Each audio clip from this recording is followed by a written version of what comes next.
Wow! Halo.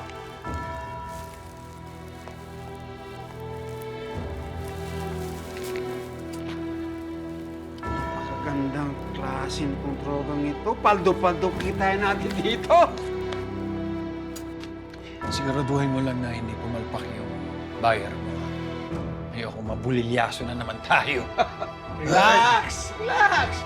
Ang planuhin natin ay kung paano natin ipupuslit ito ng maayos. Sige sir, ako na magliligpit dito. Ayos.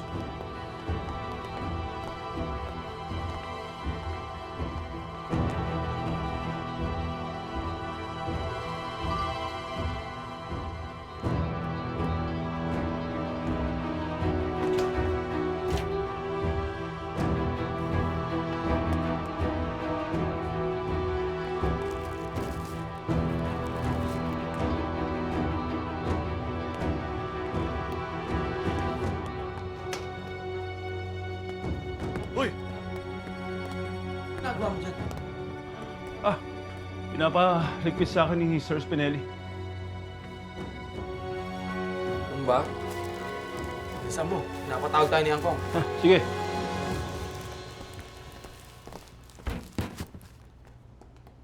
Tatawad yun, sigurado. Pero tingin ko, hindi ganun kalaking...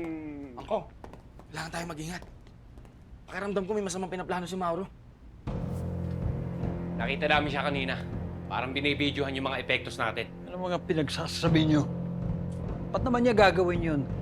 Lucio, kung hindi natunugan ni Mauro Garcia na NADCOM yung mga nakipagtransaksyon sa atin, naghihimas na tayo ng rehas ngayon. Kalokohan itong dalawang to. Eh paano kung pakanaan niya lang pala yun? Para mapalapit siya sa atin. Sa bagay, pulis siya, hindi ba?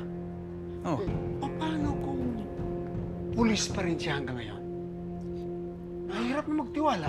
Baka pinasok na tayo dito ng daga. bagman dati ni Vice Mayor. Si Mauro.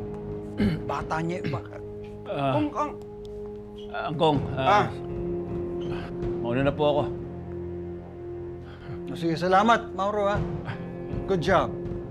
Sige. Basta, mag-ingat ka, ha? Sige.